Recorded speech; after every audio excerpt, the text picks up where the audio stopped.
sorted. I got it sorted. There we go. Damn you, Streamlabs again!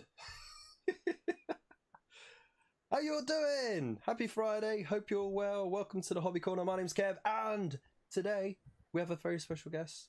But before we get into that, I want to say a big thank you to everyone for being here, and I want to say hello to all of you amazing early birds. So we'll start from the top, and we'll say hello to Mr. Scroggy, Mini Painting. Hope you're well. For Captain Bazooka, hope you're good. Hugh Tyndall, hope you are well. And we also got Void Captain Bazooka on his little spaceship as well. And Adam Dodge in the chat. Brilliant. I hope you're all feeling funky, fresh and fine. Whew, what a week it's been. It's been a sweaty week for us in the UK. But anyways, hey, Top Ready Minis is there as well. How you doing, mate? Glad you could all join us. So, I don't want to wait too long because I'm excited to introduce our guest. So, without further ado, it's Mr. Adam Dodge from Pagan Miniatures. Hi guys, how are you? Hey! How's it going, man? Yeah, I'm not too bad, mate. I'm not too bad. How's things with you? Yeah, all good, man. I'm feeling much better than I was a week ago, so it's all good. Yeah, just a bit sweaty. You know, I think.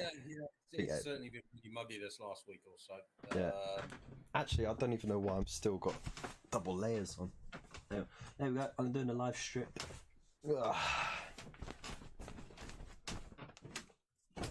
There we go. With artistic flair. Yeah, so how long we got then? Because I know why most people aren't here for me or you. Most people are here for goodies that they may or may not win. We only got 24 minutes left until the draw goes live, and if you have won a prize, you'll get an email straight away saying so. So I won't know for sure until 8 o'clock. I could probably have a look on the website and see. Well, it would tell me because I need to sort out the prizes, but you know, yeah. Let's get all this mic stuff sorted out, eh? You know what? I was going to do some painting, but because it's been such a manic day, I just didn't get around to getting anything primed. So, which is a shame because I was working on some really cool stuff. Oh, for fuck. Stupid thing won't just stay in the same place. Yields to your master. What's that, your mic? No, it's the pop shield. Oh, I can't see. I have to look down for you because I don't see the full camera everyone else does. I'm looking at the little side one. I'm going to have to fix it onto the mic proper. But I hate doing that because it scratches the heck out the metal. Anyway, Badfish, how you doing, mate? Thank you for joining us. So we've got some awesome people in the chat already. That's really cool. Hope you're all feeling good. I hope you all had a good week. Let me know what you're doing later on today and this weekend. And yeah, it's coming home. I had to throw that one in. Oh, I don't know, mate. That's going to be a tough game for you lot. It's going to be a very tough game. Not for me. I mean, well, it's going to be tough to watch, but I'll tell you what, right? That'll be a good one. I reckon that'll be a good one. I mean, Italy are a very open team. You can't score against them, but they can certainly score against you lot. So, yeah, it's. England only conceded one game in the entire tournament so far, better than anyone else. I know, but if they're the sort that can score or concede 4 in a game, it's going to be an open game. It's not going to be like it was playing like Denmark or Germany, which were much more closed games. So yeah, it's going to be an interesting one. But yeah, I'm excited because this is the first time they got to a final in my lifetime, and the last time they got to a final. They won it, but that was back in 66. It doesn't really count anymore, does it? Yeah, well, they've never won the Euros, have they? That was the World Cup. So, yeah, this will be the first time, so that'll be nice for them. But I mean, you're old enough to remember, though, aren't you? shut up.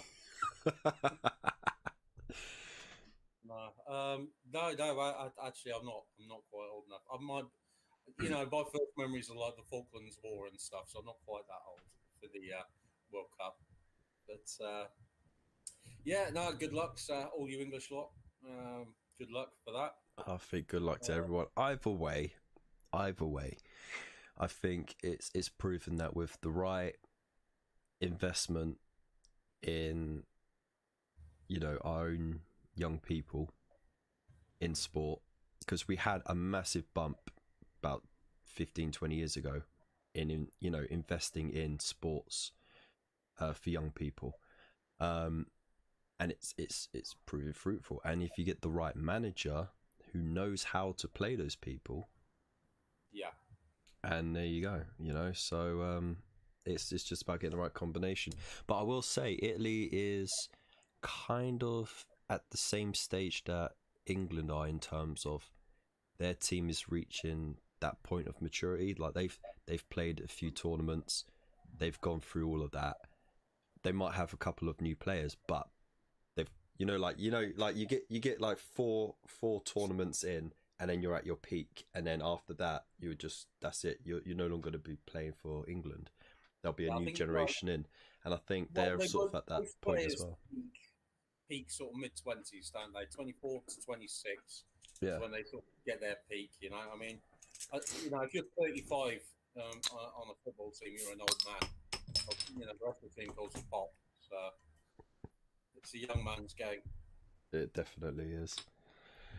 But anyways, that's enough of that footy nonsense. It's the only time I pay attention to football is the European Cup and the World Cup, because I used to watch it a lot growing up. Sort of like late, sort of 8 to 10 year old, early teens, and then I just got too involved in it, so stressed out by it, I just had to quit it. Otherwise, I would have just kept smashing TVs. Well, I was in the army 13 years, so I had a lot less time. Although I painted the occasional mini, it wasn't really my hobby. Was football back then, so I would watch 4 to 8 games in a week. I mean, there was a previous. Would you play between platoons as well, or squadrons? Sorry? Would you play between platoons? Yeah. You always had sports afternoon on a Wednesday afternoon, and we'll play each other. But no, I would watch every game that was on Sky Sports, and I remember there was one World Cup. I think it was 2008, where I literally watched every single qualifier game right up to the final. I didn't miss a single game, which is 3 games a day for most days. So, and I was still married for a few years after that. So I don't know how I managed that one, but yeah. He hated football, the ex, but there we are. Anyway, let's not talk about football because.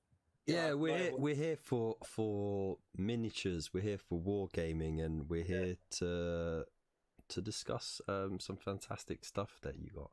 So for those who weren't there the last time we had you on, we got to explore your Sons of Odin range and your Vargar Warriors range, I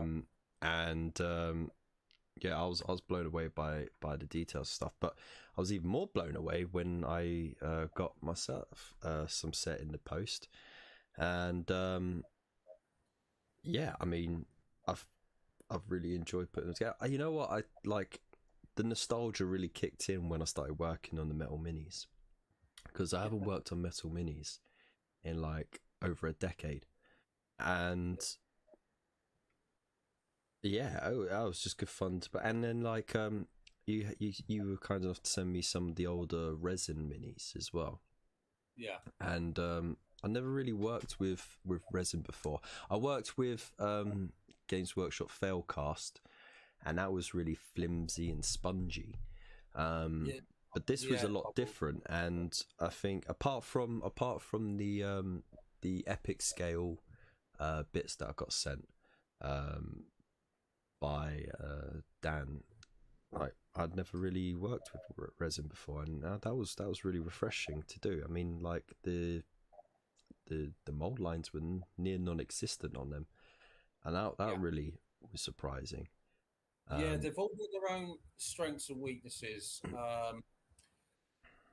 At the end of the day, both metal and resin, they're more expensive than plastic to produce. Well, I say that the tooling for plastic is way over the tooling for resin like that. But once you've paid for the tooling to actually produce plastic, it's cheap as chips, but the quality isn't there. Metal and resin, there's very little. Assuming you got decent metal casters as well as resin, because I know there's some awful metal casters out there, but metal casting is almost the same quality as resin. There's very little that you can that you can't do in metal and have to rely on resin for.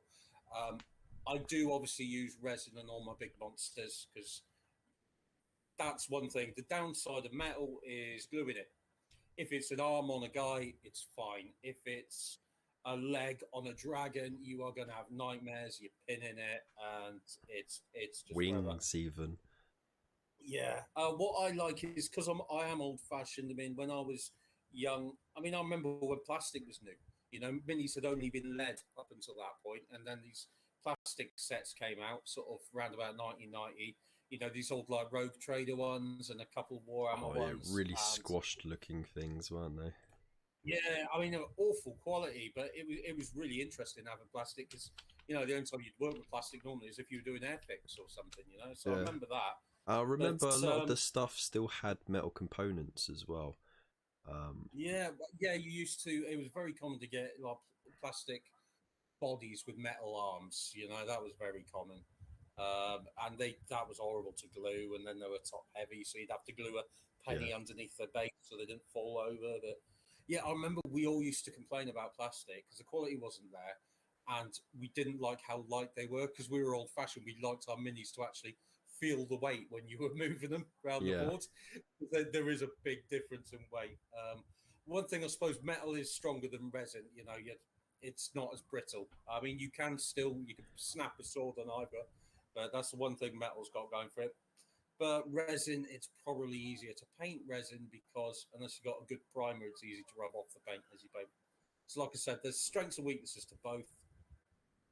I don't really have a personal favourite. I prefer to game. If I was to choose between metal and resin, I'd struggle. It's down for what I want. If I want a paint help to stick on the shelf, I want resin because it is easier to work with. It's much easier on the cleanup. But if I want to game with that, I want metal because it tends to be a bit more durable than the resin. I'm much less likely to snap the swords off them or, you know, spearheads over time. Yeah, so, I mean, like with the Nighthaunt, I have had a few breakages here and there because the wispy bits are quite, because they're so thin, they get caught quite easily, and even though they've got a bit of flex in them, so like, you know, they'll bounce a lot of the time when you drop them. If you just catch them wrong, snap, and then it's a real pain for it to stay glued back on because even though you're using plastic glue or whatever, like once you've broken the structure of that plastic, it's never going to be the same again. But oh my god, the one thing I don't miss about metal minis is when it drops, like, and your heart goes in your mouth.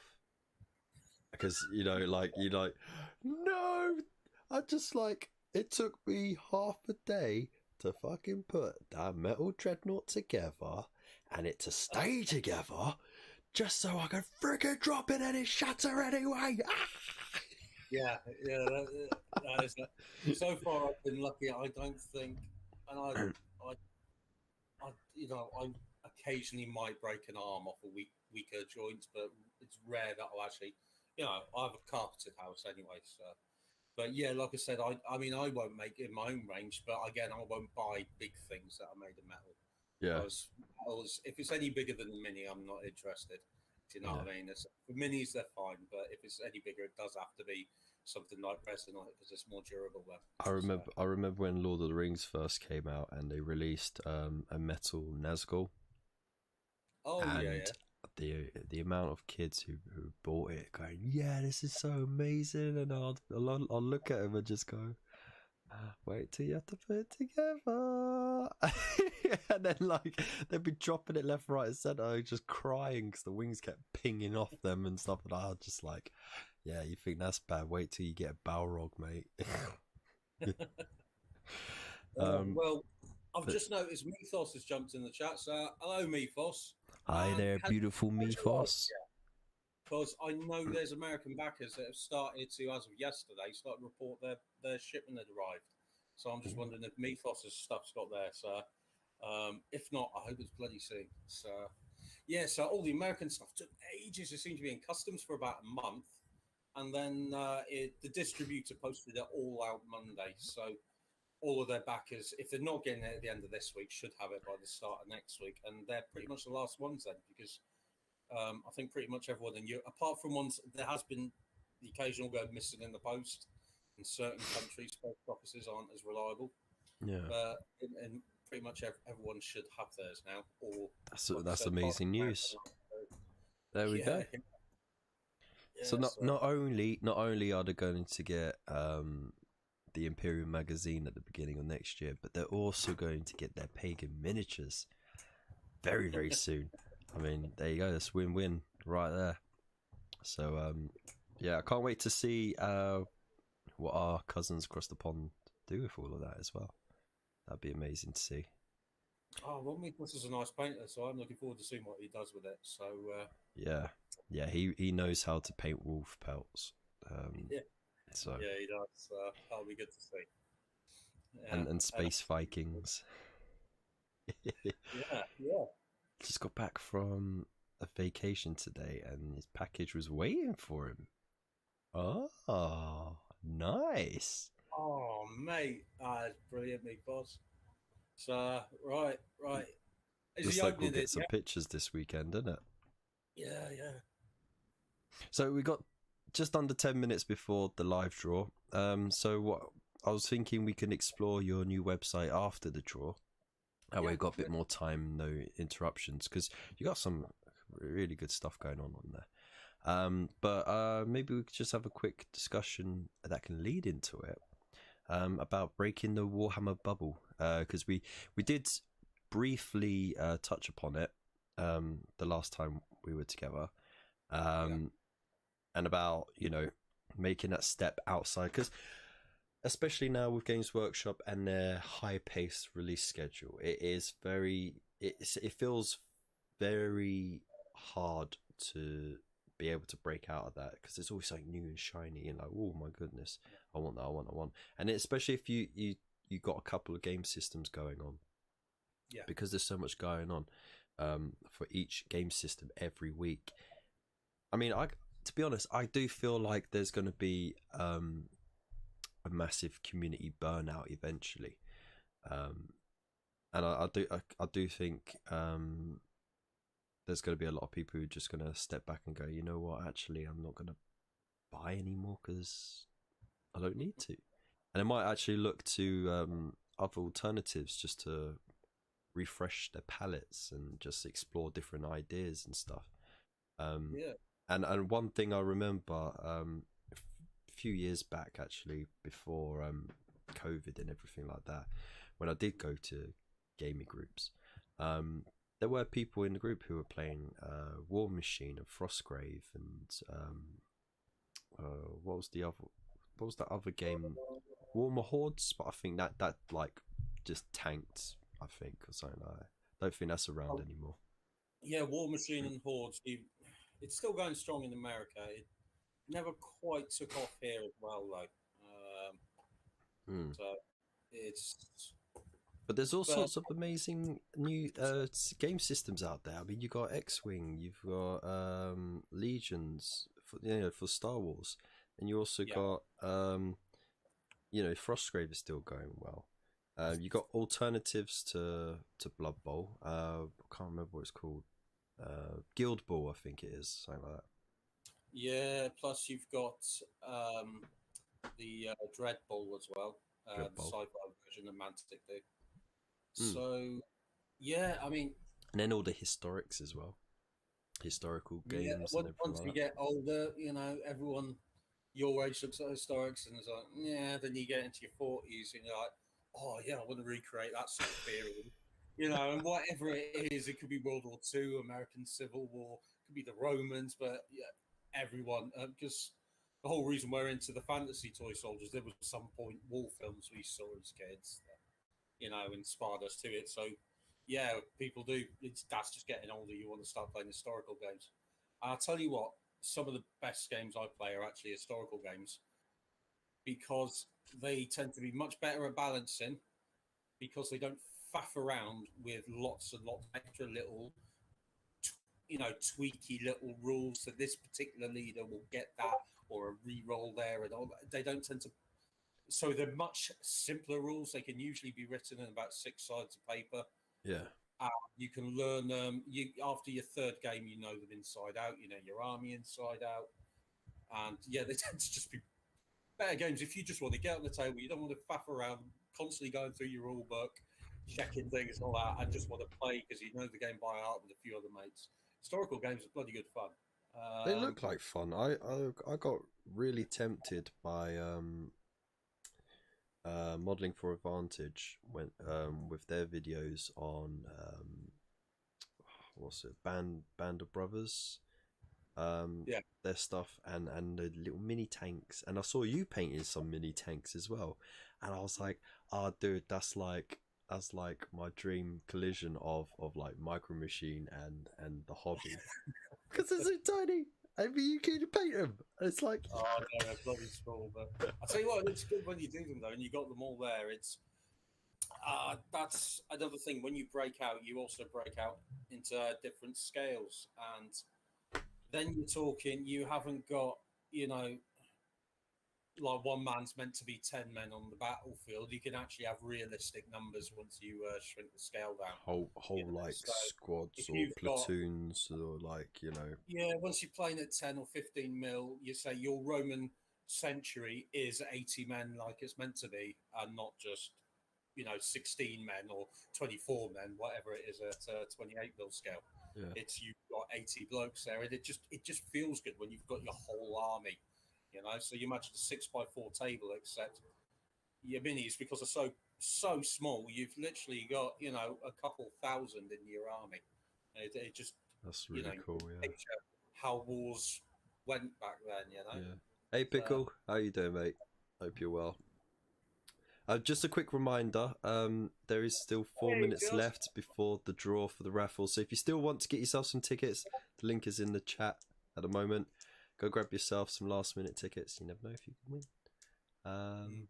And yeah, let's get back to. I do remember actually, this was a long time ago. I think it was like 12, 14 years ago. I went to a games day for Games Workshop, and there was this one table that had Warhammer Historics or Warhammer Historical. And I remember it had cowboys and Indians on it, and I looked over and I thought, that's kind of cool, but it still looks a bit too derpy for me, and I just walked on right on by. Don't forget, 2 of my favourite sculptors as well are the Perry twins. They used to work for Games Workshop. Yeah, they did 90s. A lot of the original Lord of the Rings stuff, didn't they? The whole reason the Empire was the way it was, and Bretonian was the way it was, is that Citadel had bought up a load of historical ranges, and a lot of it was stuff they sculpted, all the Bretonians and stuff. If you go onto the Perry Miniatures onto their website now and look at anything from say Agincourt range, you're looking at it thinking these are Bretonian miniatures. These are the same sculpts. They just don't have the 1 or 2 fantasy ones that they had, but the basic rank and file them same as Empire. They're more like Europeans from the sort of 17th century, with the Empire. And all of this was, where you had the Polish hussars, the winged lancers. Yeah, so you had those in there. You had the Cossacks and everything thrown into the Empire, as well as the Estia and Tilly were Spain and Italy. It was so baked. They were all separated by just a couple hundred years because they were all taken from, say 3 to 5 centuries ago in most cases, and then thrown together to become the Empire Army. So yeah, that's why it was the way it was. So and that's how it all started. Obviously, when they dropped a nuclear warhead on top of Warhammer and went with Age of Sigmar, then that's when they just completely started afresh with the humans. And for some reason went with Space Marines, which I never understood. But there was so much more they could have done. Well, I actually read somewhere that originally the Stormcast was supposed to be like some kind of metal legion that was created by Balthasar Gelt, who was like the high ranking magister of magic for the Empire. But then they just went for, you know what, we'll just end the world instead and start afresh, because then they got unlimited potential, which I understand why they did it, because with 40k that's what they created for themselves. They created them a more sandbox environment that they can just create a campaign in the middle of nowhere and say, actually, this place has existed forever, these are all the details on its history, boom boom boom. And now they can do that with Warhammer. It's a lot more high fantasy style rather than the classical historical fantasy style. I just wish there was a human race. It was, well, I mean, I suppose it doesn't matter now, because the guy that sculpts my line, so for those in the chat that don't know, he's called Dan Kelly. He's got his own company, Line Kelly. Yeah, and he's done the Tellarian army, which are sort of, some of the heroes are loosely based on the Final Fantasy ones characters. Chocobos. Rockabos, isn't it? Yeah. Oh yeah, Rockabos. I don't care. They look fantastic. Yeah, but the actual rank and file soldiers and his style of doing the armor, because that's what I'd originally hoped for. You know, it's not Empire, it's not Bretonnian, but it was something you would expect to see on, like, you know, Warcraft games, or, you know, all these fantasy type RPGs that people play. So yeah, fortunately, there's good that, and you've got all the guys that leave Games Workshop that then go to Mantic, take all the unpublished Games Workshop ideas, make it into their own set of rules, and they've got some brilliant games. Kings of War, for example, is brilliant. I'll tell you why. Kings of War is basically old fantasy, isn't it? Yeah, it's kind of like Warhammer, but what they've done, what they did is they created, among all the things, they eventually created their own army, but they made lists that would be compatible, that any Warhammer army could suddenly proxy in as. Yeah, that's how they drew really most people in to begin with. Yeah, the second edition of Kings of War, that was what was good about it. They drew it in, and they also created the Kingdom of Men.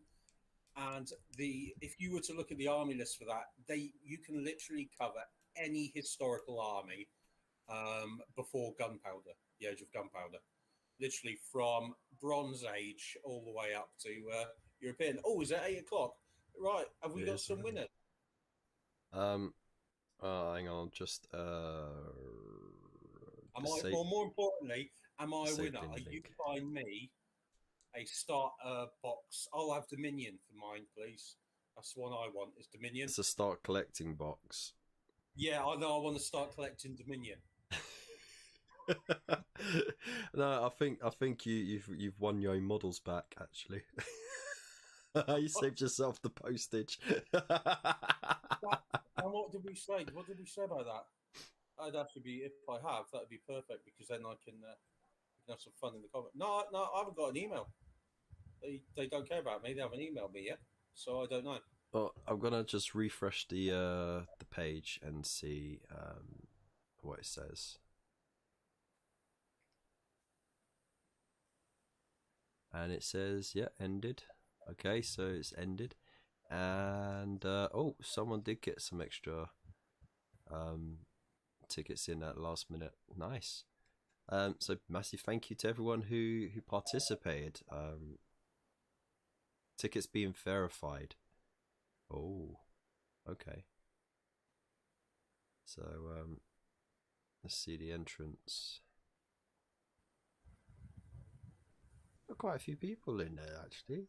Ooh. All right. Well, I think it's going to take a few minutes before the actual emails go out. Just double checking. Yeah, it says it's ended. All I'm saying is, like, by 8:01 on the pickle jar, we knew who'd won everything. I'm just saying. When Josh did this, we knew by now. Well, I mean, whoever's in the chat, check your emails. You know, like we'll wait. Let us know if you won. Yeah, and what you won. That'd be amazing.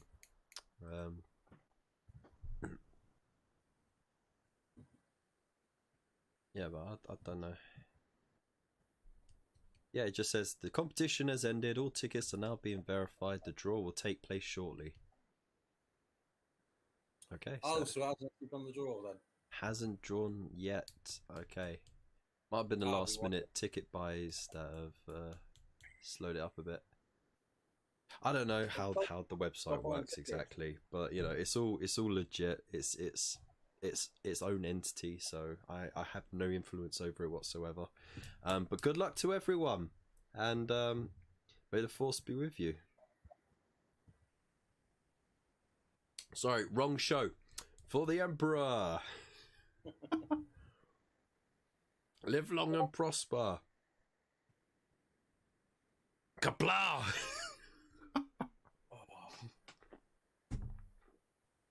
There we go. So, did you get an email saying you hadn't won yet? No.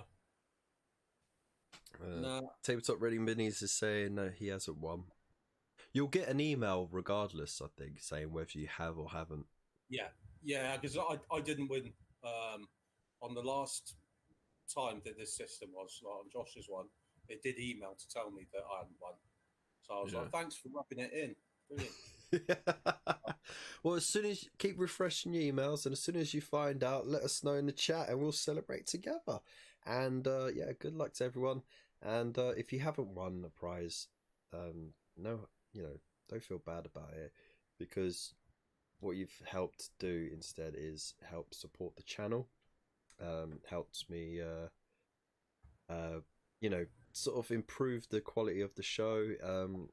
And one of the biggest things I wanted to go for, because I've got the cameras I need. Didn't you say you because you said to me before we went live, like for everyone that didn't win, you was going to send them a mug and a t-shirt anyway, just as a thank you. Yeah, and I'll wipe my ass with £50 notes. Oh, you selling a mug and a t-shirt for £50? No wonder no one buys them. Exactly. Yeah, I really should sort that out. But Teespring takes such a big cut, you know. But anyways, what was I gonna say? Yeah, no. The main thing I really desperately needed was an office style chair. I don't need those fancy gaming ones, because apparently like they can be quite rubbish for your posture anyway, and they're more for show than anything else, unless you sit in a certain way to relax and game. If you're sitting at a desk to work, then you need more of an office chair, and that's kind of what I need. And I'm not looking for a flashy expensive one or anything like that. I just want a good one, because I'm using an old rickety. Look, can you hear that? Yeah, it sounds like it's going to fall apart. It's a really old, rickety wooden dining table chair that I actually found in the loft of this rental property. But so it's not even mine. It's probably the owner of the property. But there's no padding in the seat anymore because it's so flat, and there's no support on the back. I've got this massive pink cushion with fuzz on it just to help pad it out. And like my back and legs just go after half an hour sitting down. I know it's first world problems and all that, but yeah, it would make all the difference. It means I would be able to sit at my desk longer, get more work done. Waiting for 6 winners to accept. There we go. It's refreshed. So there we go. 6 winners to accept. What? So if someone I don't know. Well, I guess they could pass on the prize. I didn't win from the raffle last time. I was very fortunate that Elston, he actually was a winner of the broken toad brushes from the pickle jars raffle, and Josh put through all the names of the people who didn't win into another raffle draw, and I happened to win it. So I was really didn't win. chuffed. I got 5 tickets, and you know I'm going, mate. That's my tag. So it's nice to see you all in the chat. This is shit, isn't it? Hey Andy, how you doing, mate? Glad you could join us.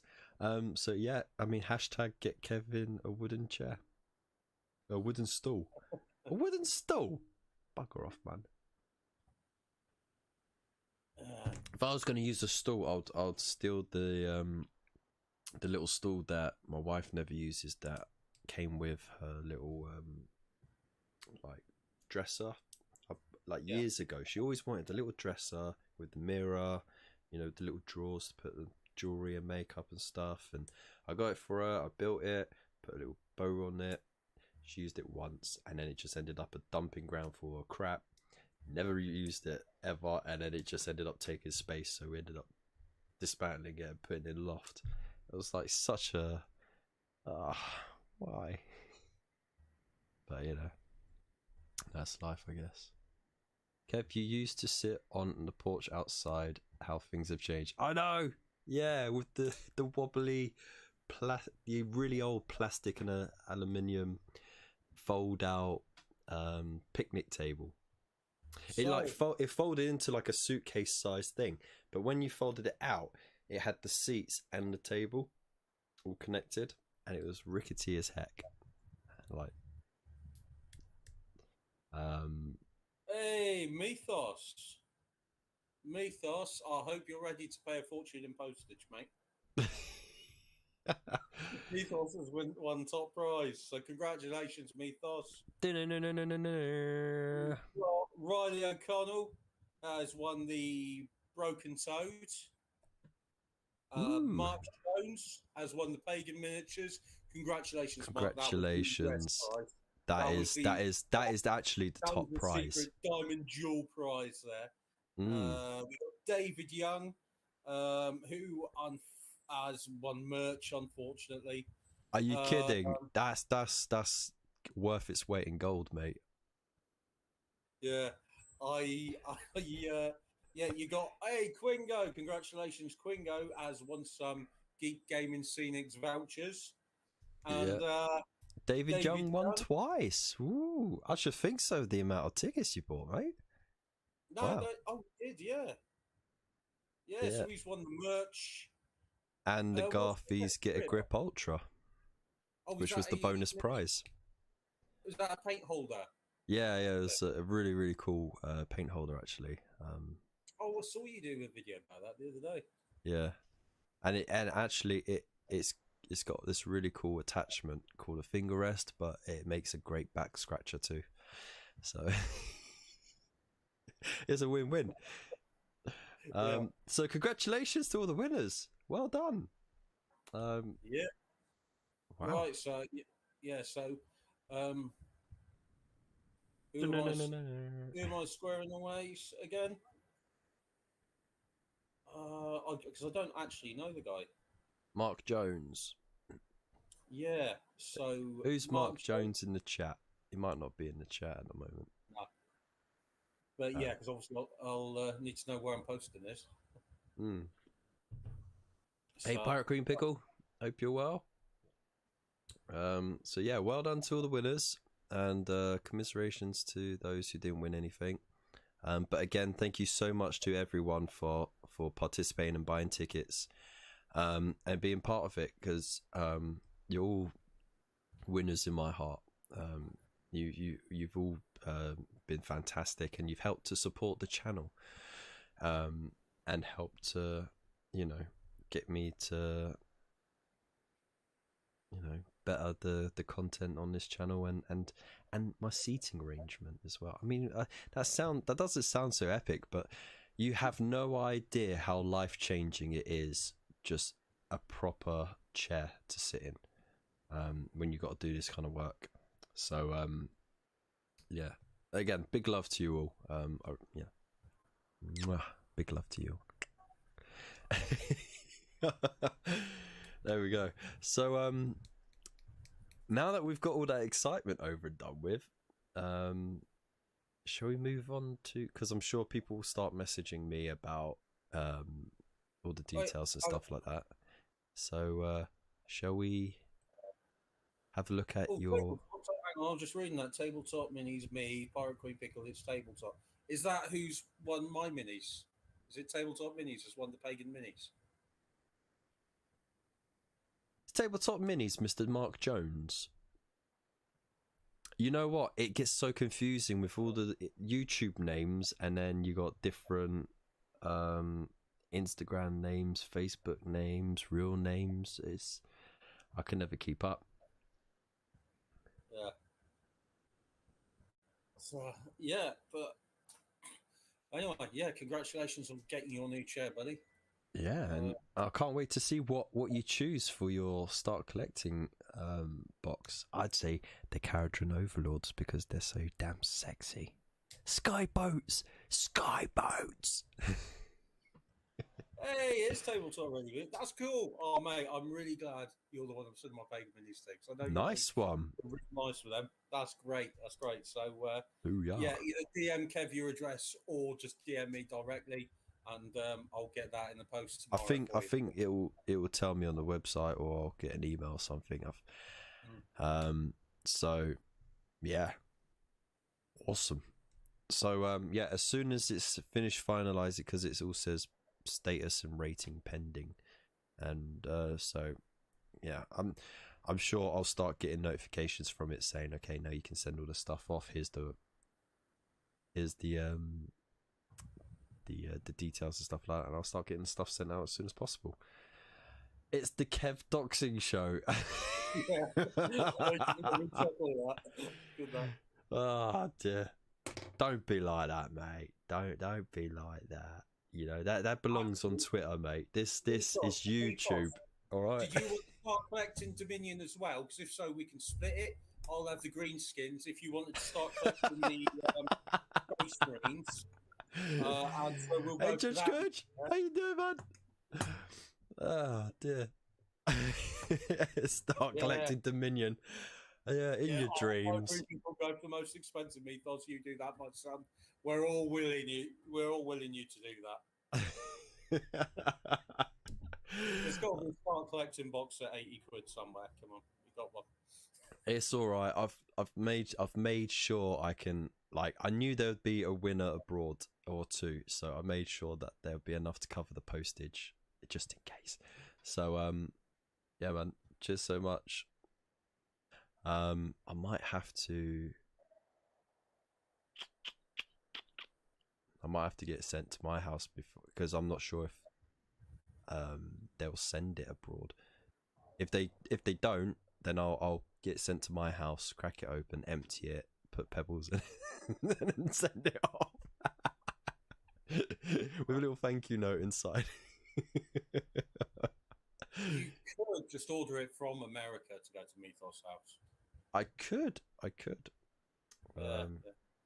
But you know, I don't trust how much more expensive it is to buy it out there than it is over here.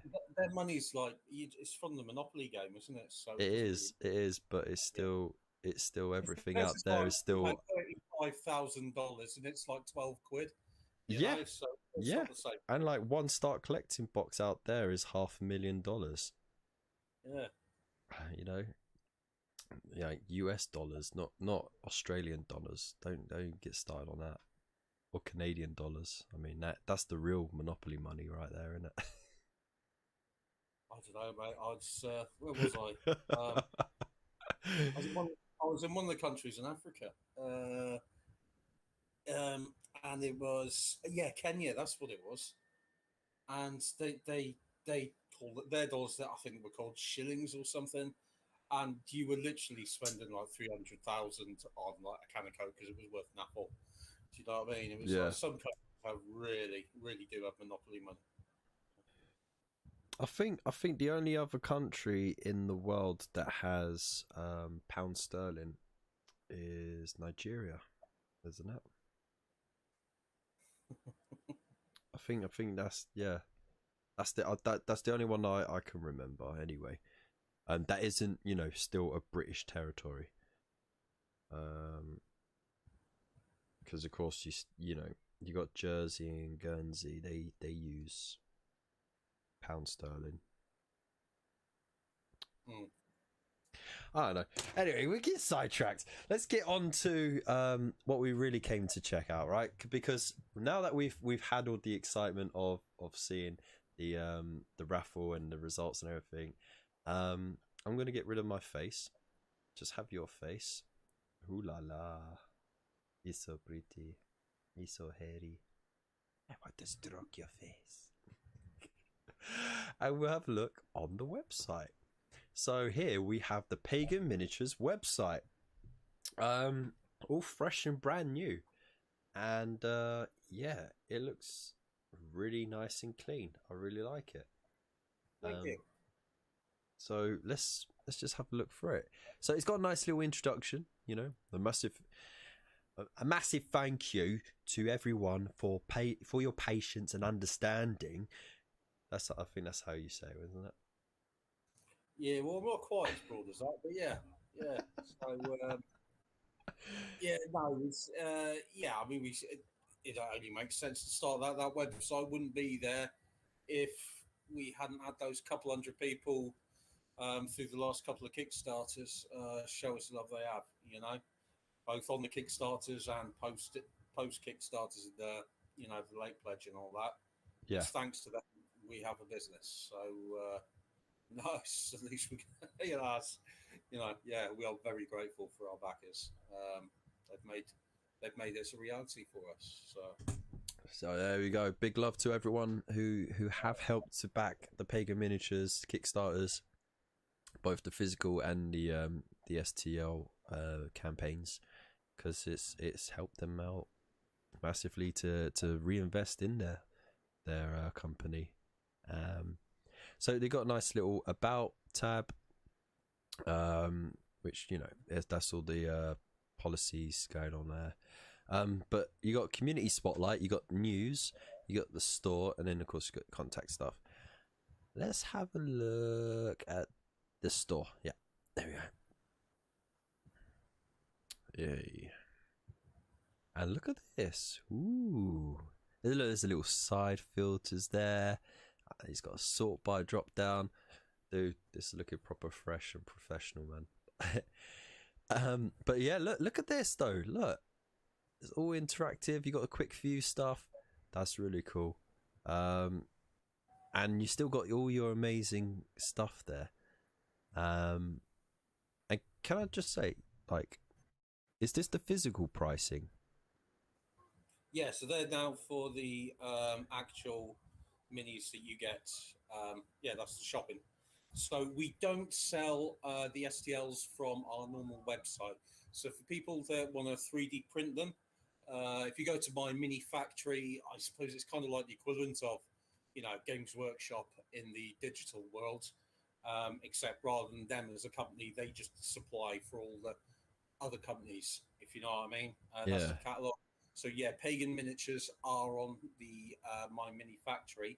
So if you're after the digital ones, obviously the prices are cheaper for that.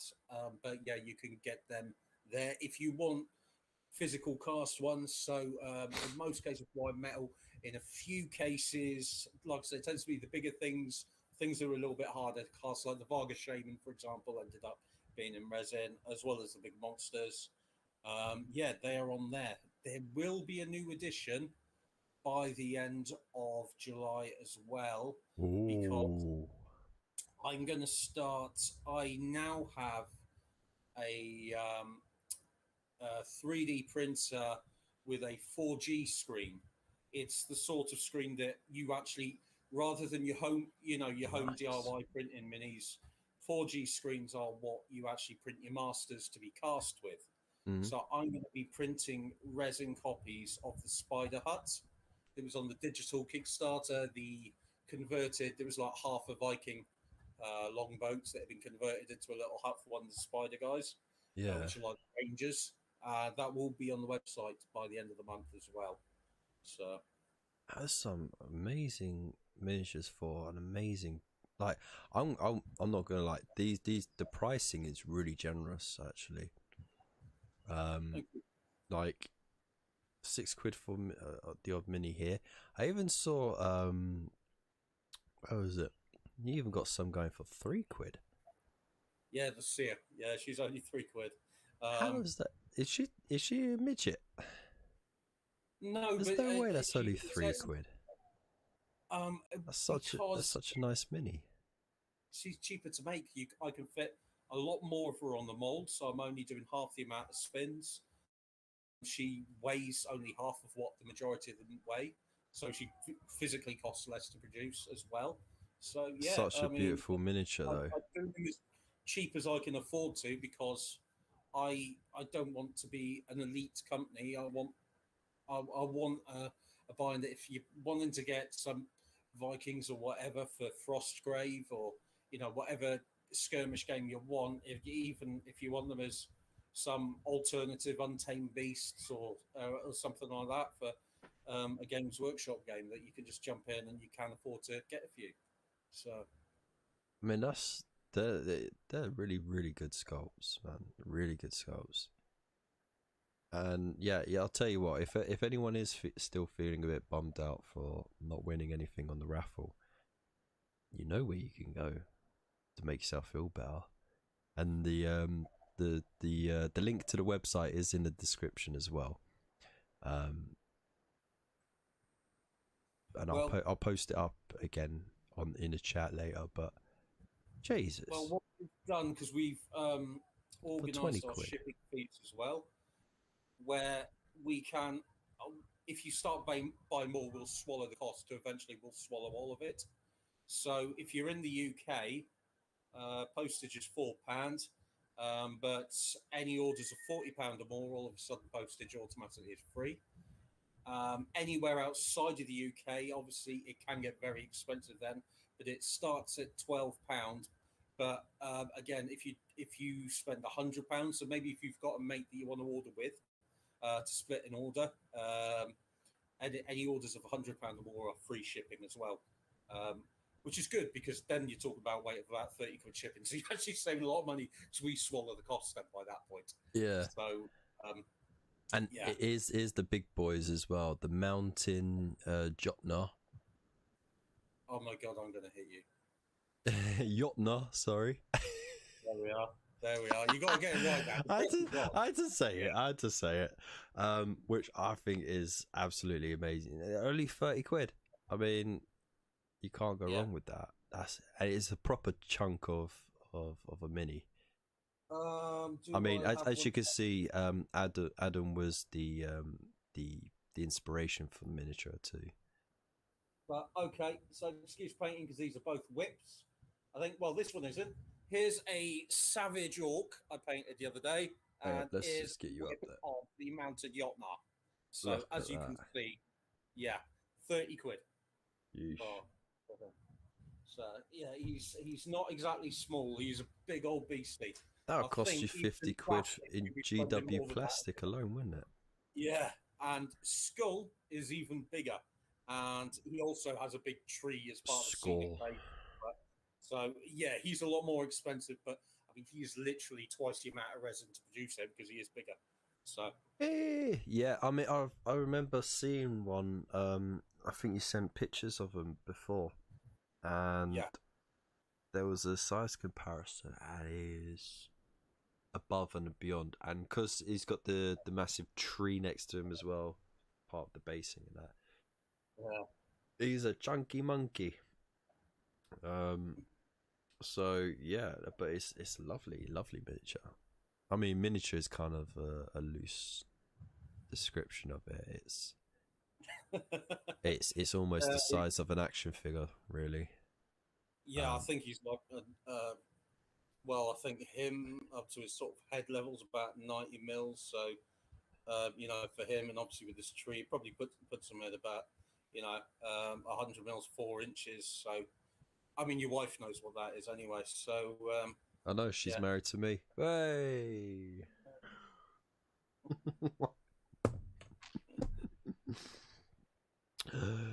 Victory sip.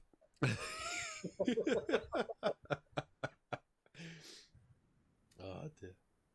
So no, that looks really cool. And then so that's all the stuff going on in there, and like I said, amazing deals going on in it. Like you even got some discounted bundles going on. You can't go wrong for them. So if you are looking for something to sort of freshen your palate, you're looking for something a bit more historical with a fantasy touch to it. But I mean, you got nowhere else to go but here. Yeah, and I really do like them. And actually, I've been working on a little diorama. It's my first ever diorama. I've wanted to do one for a long time, but I never really had the right models to inspire me, I suppose is the right word. But anyway, I'll just show, like, because I just got the rough posing and I got some of the rocks down and some plaster down and stuff, and these dudes keep moving around. But essentially I wanted to go for kind of a shield wall sort of forming kind of look, and then like you got the Vargar about to attack, and then, you know, like I tried to sort of give it as much sort of height, you know, so there's variations in volume and stuff like that, but I really don't want to drop any of it. But yeah, the idea is that, you know, like they found one of their missing scouts, a speeder, who's got his arm ripped off, and you know, they're rushing to, you know, his defense to form that shield wall around him while the Vargar come and attack. And you know, so there's a bit of a narrative to it, which you know helps with the diorama. You need a narrative, and I think I've got the right poses for the job, to be honest, as well. Especially this chunky dude. I mean, anyone? Oh, I just dropped the base. Oh, it almost hit one of the resin ones.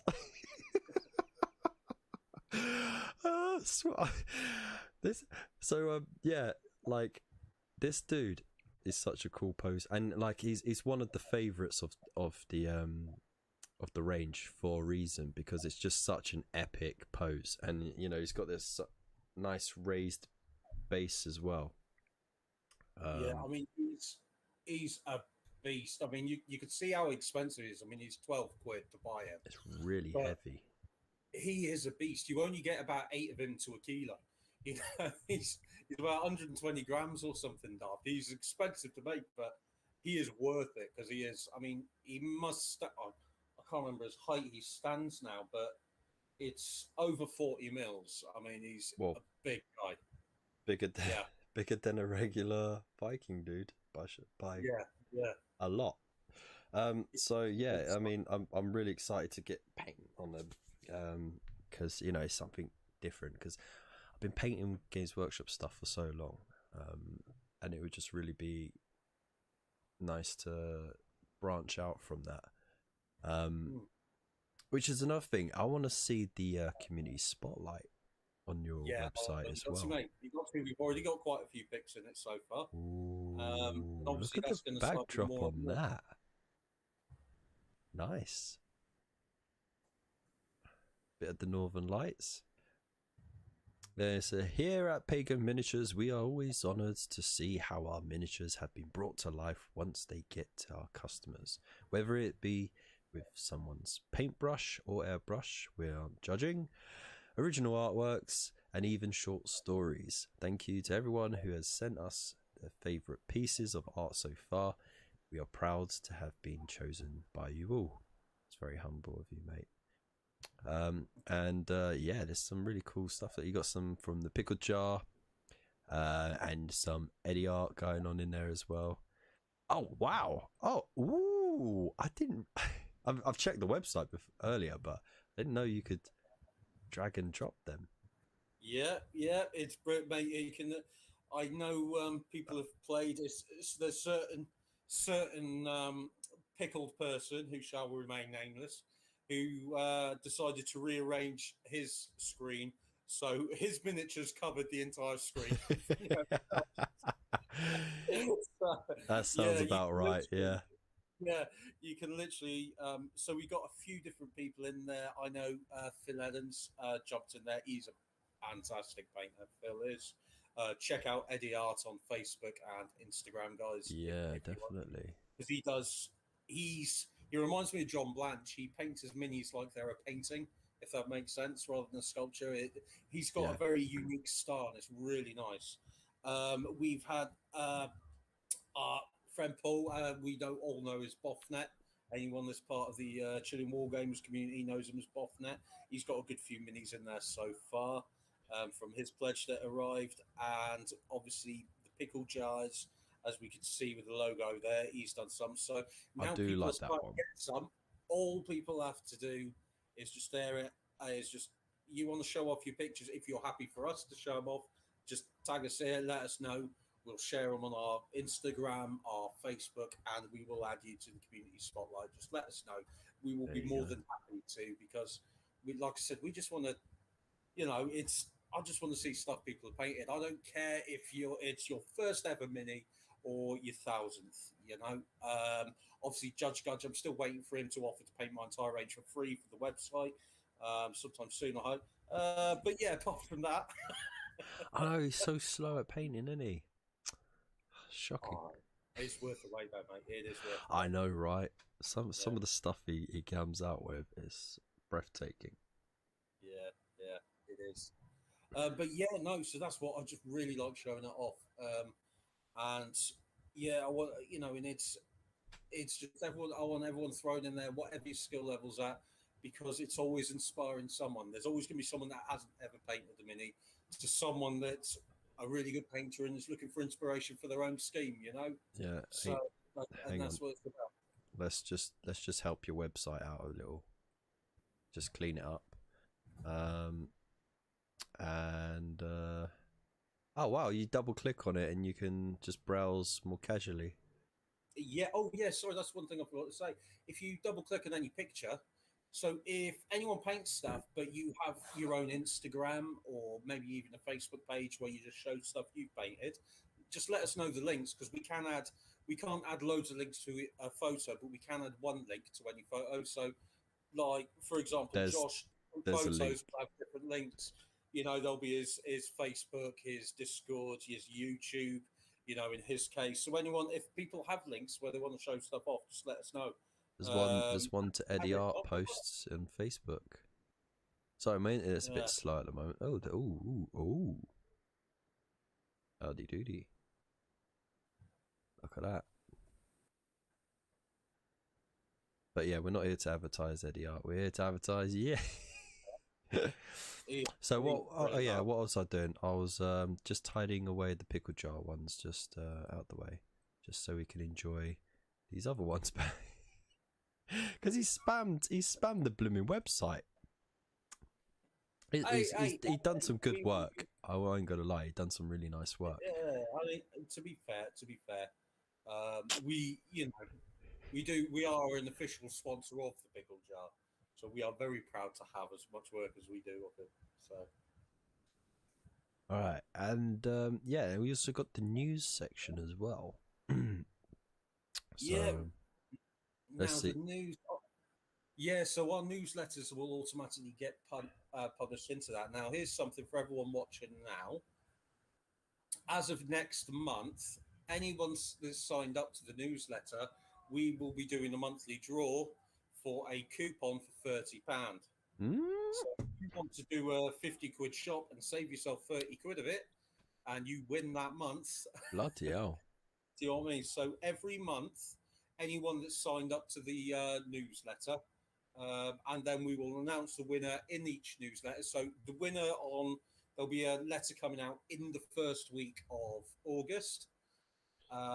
There'll be the newsletter written, and when it's published, there will be the person's name. So it'll be the name, whatever you sign up as. Obviously, we're not giving away addresses or any of that. We're not doxing you. No. But we will let you know in the newsletter that you have won a £30 voucher, and just get in touch with us. We will create your coupon. And you can't use it on shipping now, unfortunately, but you will be able to use it on any products, and it's £30 off. So yeah, it's worth signing up, and being bored for 5 minutes, scrolling to the bottom of an email to see if you've won, if nothing else. I mean, like, no, that's really generous of you. I mean, it was really generous of you to donate the prize, the bloody jewel, which it's mentioned in your newsletter, and it was even really generous of you to sponsor the pickle jar as well. But you've really really pushing to sort of make the community feel more valued, because the pricing is more than fair. I think you're undercutting yourself, in all honesty, and I'm just wondering how all your children are gonna eat.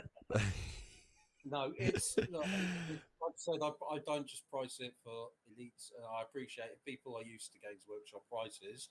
It doesn't mean I'm going to charge Games Workshop prices. Yeah, even still, like some of the stuff that you got going, you could, people would happily pay more. There's no reason why you would, but I mean, it's still happy. Amazing. Yeah, no, I'm very happy. I wouldn't want to charge any more unless the production costs increase. I won't be raising prices anytime soon on those items.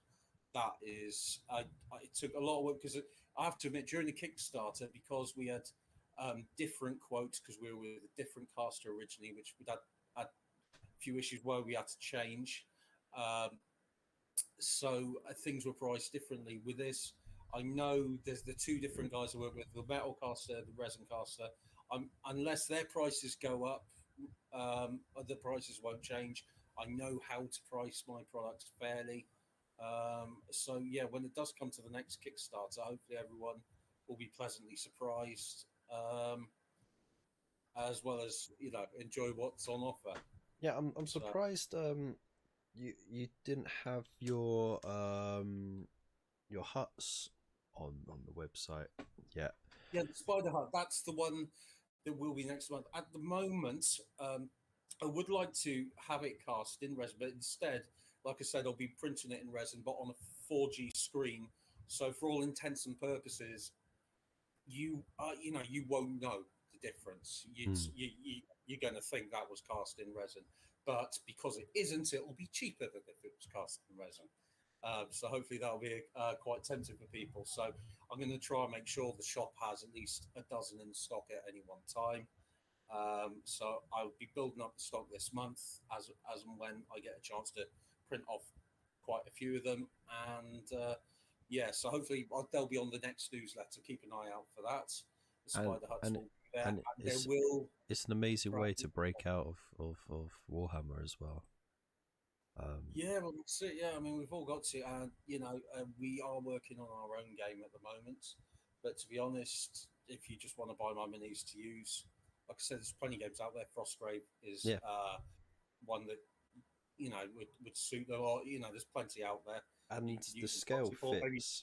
Them, but yeah, well, they scaled at 32mm, which is, to be fair, pretty similar to Games Workshop these days. Because Games Workshop has had a huge scale. I mean, when I first started, 28mm. I mean, Stormcaster are heads taller than regular Joes anyway, but that fits so neatly. Yeah, so they are the right scale for. Like I said, they are the size. They look fine alongside. Your Chaos Warriors or whatever, your Marauders and such. So that your actual humans, they scale very well with. So, right, I'm just I just copied the link, and then I'm doing a very roundabout way of getting to the chat, because I didn't want to just click on my own link and then have the sound echo through.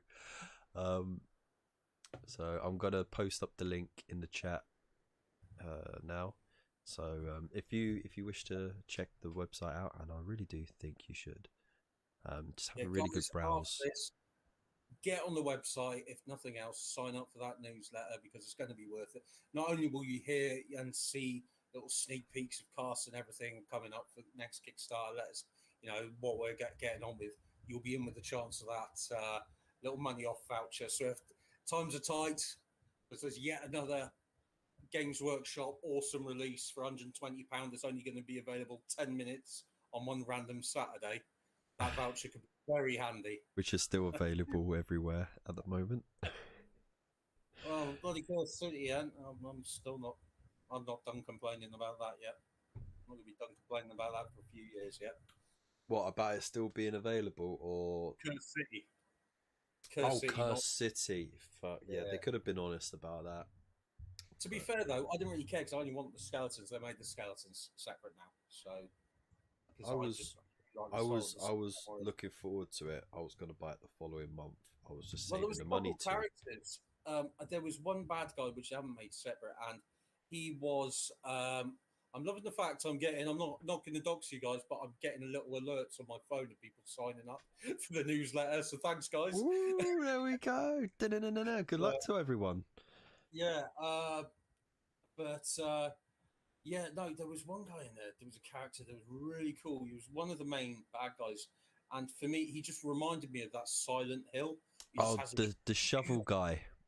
Yeah. He's got the big old shovel, and he's got that massive hook to pull up the. All I really wanted was to get the skeletons and hit, and I didn't care about anything else. But I mean, they're all cool, and I'd happily painted the witch hunt or whatever. But they were the main ones. And the skeletons, I'm very grateful they've come out with, but they haven't come out with him yet. Yeah. And I haven't got 250 quid to buy him separately on eBay from a scalper. So, I assume they will get back to it possibly in a year's time or something, when the licensing agreement runs out with the company that screwed everything over. But yeah, I do see it coming back, just because the potential sales for it's not to be missed. I mean, maybe a lot of the hype is gone now, but like I said, I was waiting for the following month to be able to buy myself, because I haven't missed a Warhammer Quest box. Even though I hadn't played Blackstone Fortress, I got the box because I had the intent of building it and playing it. Yeah, I mean, I got Blackstone, I got all the expansions. I mean, that's beautiful. I didn't get the expansions. Oh, didn't you? I know, and then they were gone. They were gone so quick off the shelves. Like within a few months, they were just gone, and I was so upset by that. And then you find them on eBay for 100 quid, 80 quid. You're like, unfortunately, while some people still pay it, Yeah. So it's one of them things. I don't like scalpers because of and that. I'd much rather spend that money on your sexy puppies. So, and your miniatures are quite good too.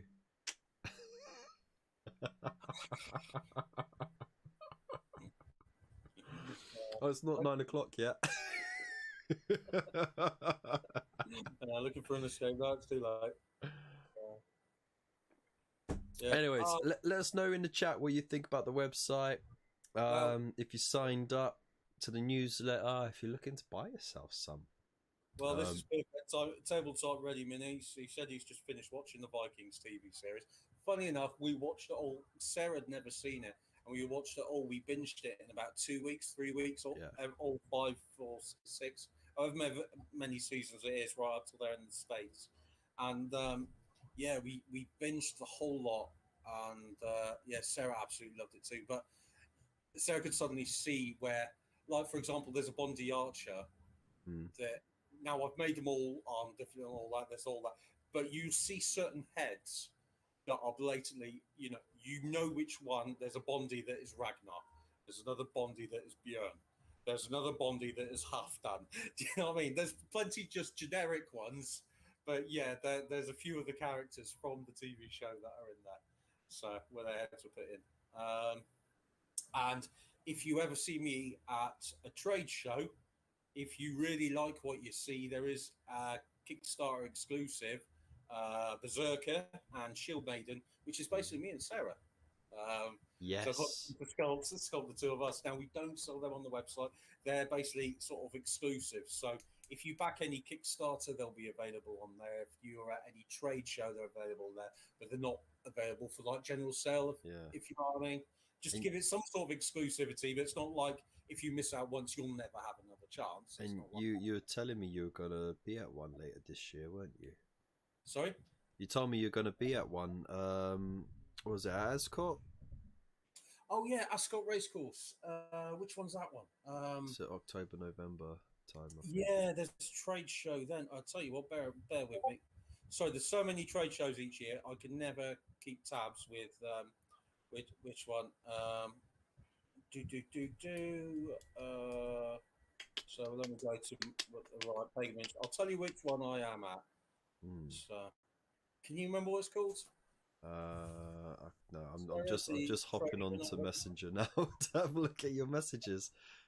Yeah, do that actually. That'll save me. Because you sent me a link to it, didn't you?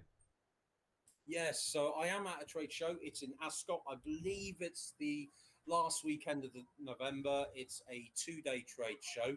So either the Saturday or Sunday, you can come down. We will be at that. We will have the exclusive mini plus the others, and it's a trade show. So if you don't ask, you don't get. I must have some Turkish ancestry somewhere because I love to haggle. So if you want to come and I tell you the price and you want to haggle a bit, then do so because I'm always up for a bit of haggling. If you want to try and save yourself a few quid. Right, I got 3 lemons, a couple of pennies, and a nipple flash. What can I get? For you, I don't know, security to remove you from Oh dear. Oh wow, how we really do talk. I didn't think we talked enough, but I'm still scrolling through. There we go. Well, best friends, messenger friends, our friends. Well, it's mostly me insulting you. Let's be honest. I cyberbully some of the time. There's me just dropping a C word on you.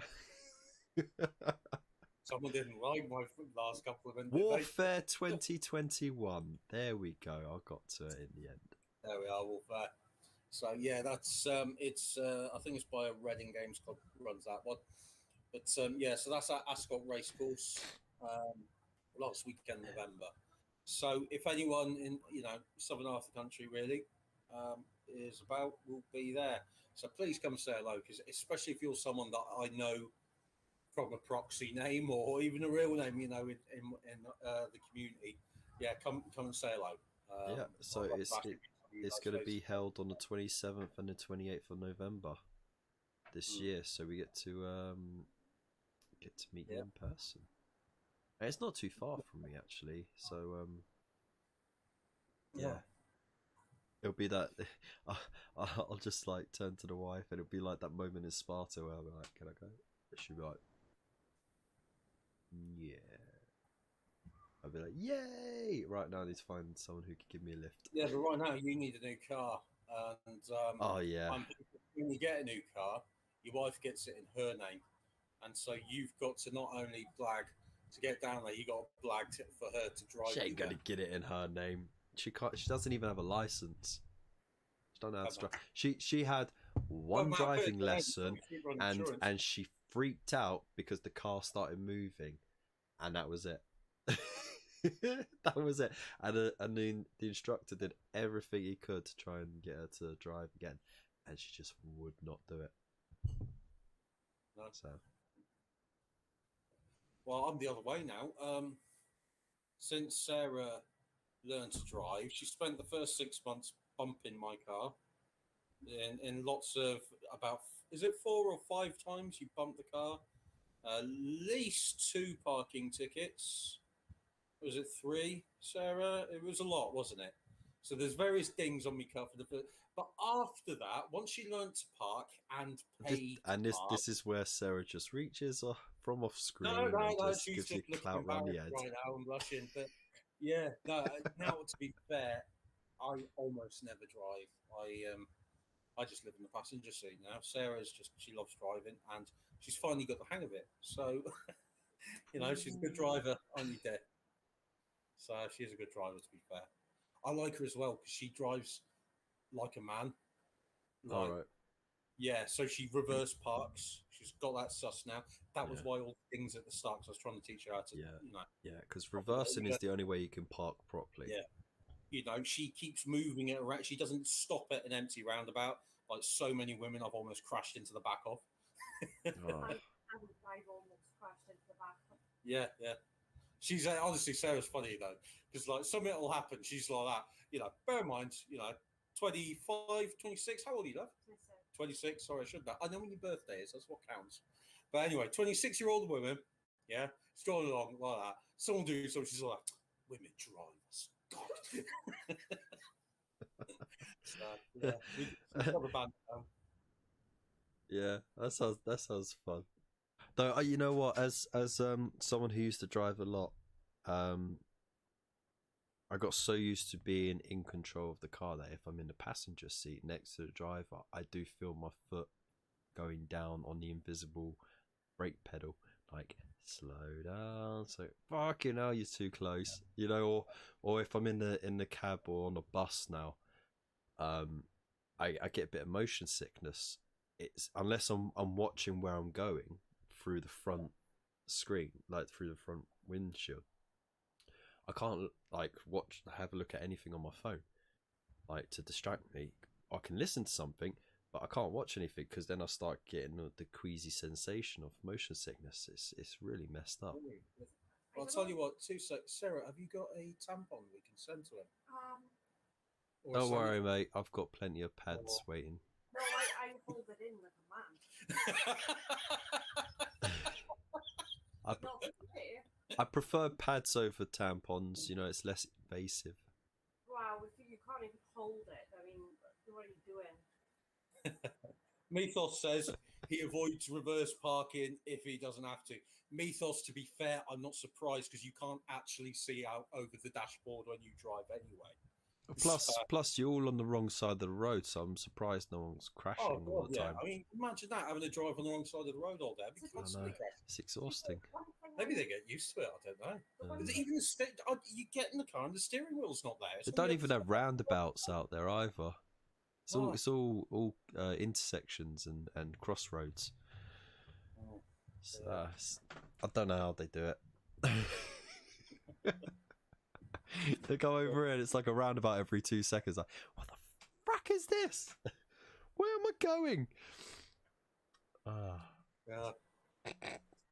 We love you. We still love you. Hey, Matt, you can't knock me. He's from Texas, mate. I was reading something on July 4th. That makes a change. I think it was like outside. Was it a special occasion? I can't remember which town. No. There was some woman who just started singing outside, like one of their Costco's or one of these big shops like that. Started singing the national anthem, and like it's been filmed in that. You can see it, and like it just ends up with more and more people that go shopping.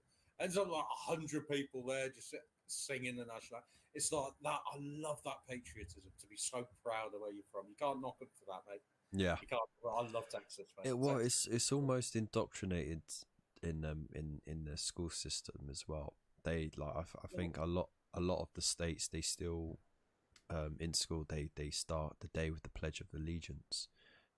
I mean that it's more of a rollover from the bygone days of the Cold War. But I mean at the same time, I mean you it's nice to see people proud in their country. It doesn't mean you can't call it out when things are going wrong. You can't, it doesn't mean you can't call out the government when they're doing wrong. But you can still be proud in your country and the people in it. Yeah, I mean, Britain ain't the be all and end all. It has its problems, but I love the fact I'm British. I love that. Do you know what I mean? I'm so proud to be British. Yeah. Patriotism's a good thing. So it is, and I'm proud of all the roots. It's like because I'm originally from Scotland, but growing up in the forces, I now have an English accent. I live in Wales, so I'm just proper British, I guess. You know what I mean? Bit of everything. But it's like my kids. I teach them about like their origins of Scotland, because we came from an area called Caithness. Yeah. I obviously haven't lived there since I was a little kid, but that was an area that was populated by two races of people. Actually, it was people coming over from Ireland and people, the Vikings coming down from Norway, and they sort of all intermarried rather than warring with one another. They actually became mercenaries for other parts of Scotland and even England, known as the Norse Gauls and a few other types of names. So again, I teach my kids about that, and That's also a fascinating bit of history, actually. yeah, yeah, and because they're half Welsh as well, or my four youngest are anyway. I remember taking them, like when when I first left the army and we moved here to the valleys. I took them all up to the pits on the road, which is mine, where you go down a shaft a few hundred meters and you get to see what it was like, you know, for their sort of ancestors back in the day when everyone was stuck down there. It's like, yeah, because I like history anyway, as you can tell by my range, you know, with the Vikings and that. So yeah, and I do love that. People should know where they're from, and be proud of it. You know, no one's history is perfect, but no one's history's, you know. So there's good things and bad things and everything in the world, isn't Yeah, there? So. and you can't just have the good without the bad. You have to understand the bad in order to enjoy the good. And it's only by learning from your history, both the good and the bad, that you can move on forward and not repeat them again. You know, there's that old saying, those who don't learn from history are doomed to repeat. I thought those that couldn't do teach. I thought that's what it was, or something. No. It's just do it. Yeah. Just do it. Yeah. Yeah. Oh no. Sorry, I got that mixed up with I'm loving it. Oh, hey, we're wrong. Mythos. Apparently, they do have a few roundabouts. Oh, just a few. Yeah, I bet they're just for show. Like the neighborhood association wanted to. Yeah, the local housing association wants to put in a garden bed. Where shall we do it? How about in the middle of the cross section? Okay. How about we make it into a roundabout? That way people can stroll around it merrily in their cars and give a good whiff at the flowers, since they like drive-throughs so much. I don't know. I don't knock states. I think America and Canada and all that. I mean, there's better places and worse places throughout them, but no, I mean, kids, I would have emigrated by now, to be honest. But I wouldn't be in Texas because it's too hot for me. Far too hot for me. I'd go somewhere very arid. Yeah, I'll go somewhere sort of up north near Canada, you know, where you got all those big mountains and. Would you live in the Rockies? I just love the countryside, mate. I just love, like, here we sort of live in the middle of nowhere. We're literally a street of 14 houses, and there's no other villages for a mile in any direction. We are literally just one street.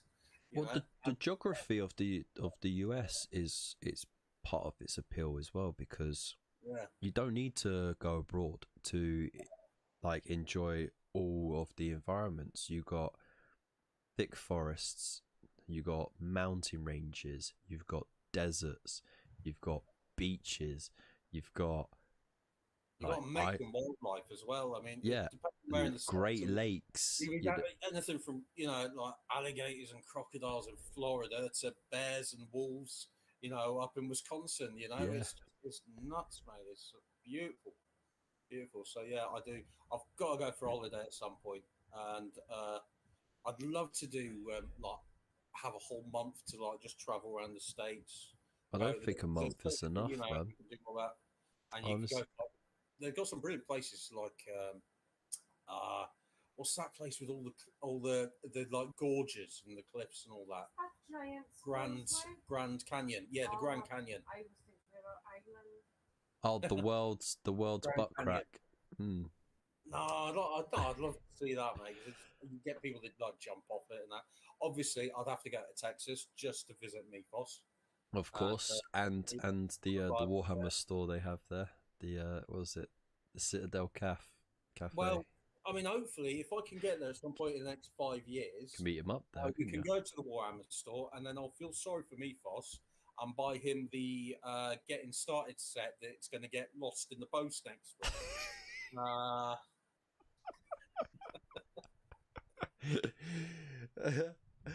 Well, I'm not gonna say anything. Hey, Total Nova, how you doing?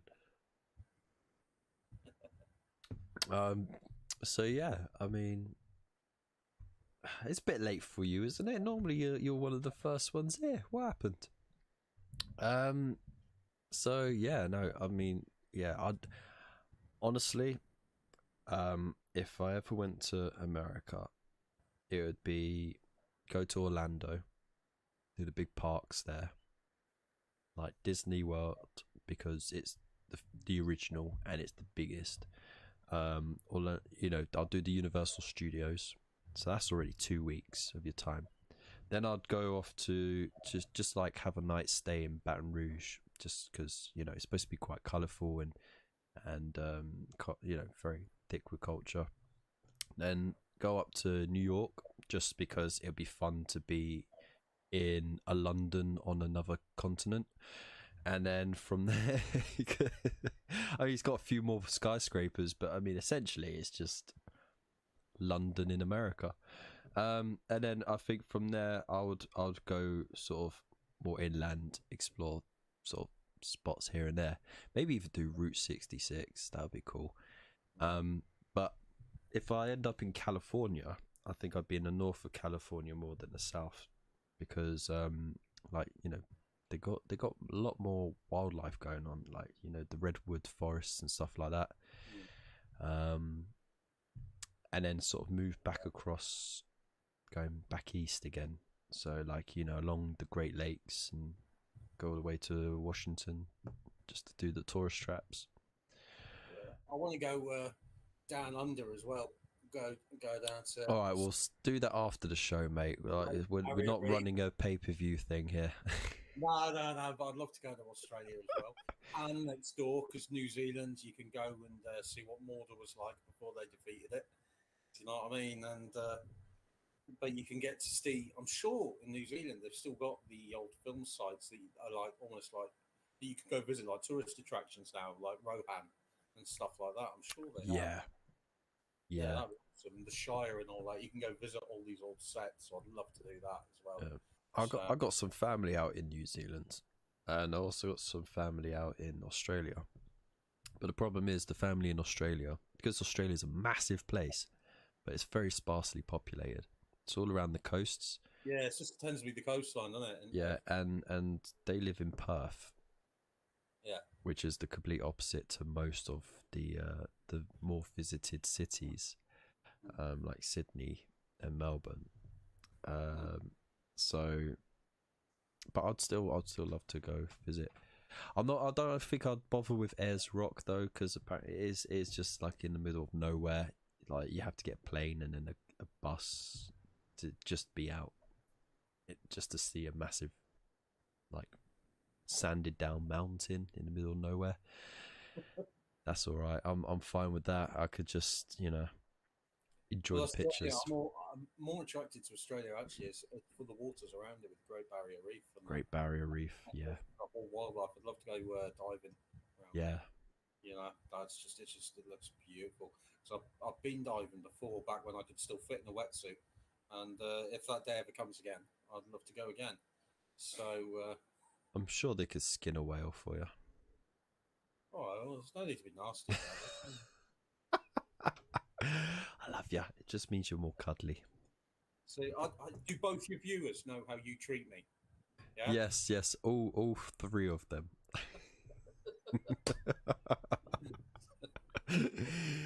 Right. Anyway, speaking of which, it is getting late now. It is, yeah. You did say you're going to have an early night tonight, because you've been having some late nights. So, and same here. I'm absolutely exhausted after this week. But yeah, I want to say a massive thank you to everyone in the chat for being here tonight, for enjoying the show, and for participating in the raffle as well. Yeah, thank you so much for the support. I'll hand it over to Mr. Dodge to do all your plug-in and shilling. Go for it.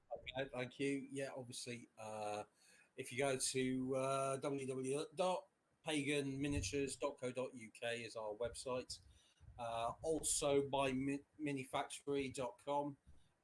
If you're into 3D printing, we also have Pagan Miniatures on shop there, so you can buy the STL files if you'd rather print your own minis.